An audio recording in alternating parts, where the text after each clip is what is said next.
think creativity is only for artists? You're not alone. In fact, when we're asked if we're creative, many of us immediately picture paintings, music, and sculptures. But here's the catch. Creativity is not confined to the canvas. It's a mindset, a way of approaching challenges and ideas. And being able to spark your creativity can lead to feeling more fulfilled, making more money, and even being surrounded by a community of like-minded individuals. Lucky for you, today we're diving into the book The Creative Act by Rubin and sharing 3 main lessons because, like you all know, it's not just about reading, but actually putting it to the test. The most common misconception about creativity is that it works with the push of an on and off button, when in reality, digging for creativity that's inside of you takes a bit more work. You wouldn't be able to recognize a talented soccer player until you put that person in the right environment with a soccer field and a ball. Your creativity works the same way. Lesson 1 is that new ideas aren't going to be created if you're always on the go. Everyone has the potential to be creative, but not everyone is willing to cut out the distractions stopping them from creating new ideas. This means on your way to work tomorrow, turn off the music. Don't play a podcast and put the phone distractions away. You'd be surprised at how many new things you start to notice along the way on the same drive you've been doing for the past 8 months. And don't let it stop there. Go on a walk with no distraction and try to even go a full day without using your phone to see how many cool ideas you're able to create. For lesson 2, we're tapping into the famous creative block. You came up with great ideas and now you're trying to think about how to start bringing them to life, but you keep getting stuck. You've been staring at a blank page for days and you'd like to call a friend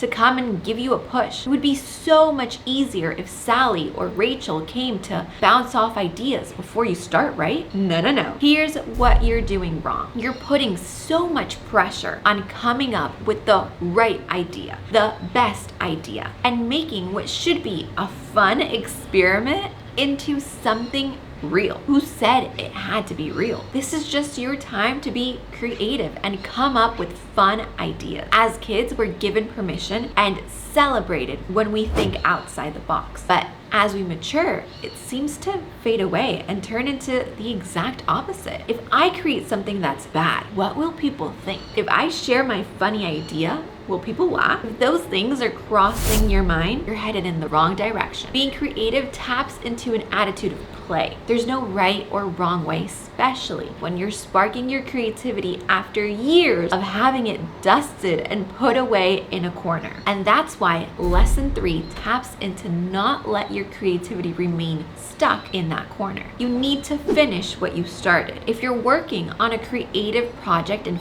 feel stuck, try this. Break up the project into smaller milestones. Rubin revolutionized the music industry, worked with hundreds of known artists, and even won a Grammy. In the process of producing, if he felt stuck, he would come up the next day with only 1 line, not a full song, just 1 line, and then take it from there. Another great point he shares in the book is changing your environment. If you're always inside, sit at a park and see what you come up with. If you tend to work better alone, put yourself in a busy coffee shop to see how your creativity is sparked. If there's still something stopping you, change the stakes. You don't need to come up with the next $1 million idea. You just need to create lists of random ideas that come to mind. Whatever you do, there's just one rule you need to follow during this process. Finish.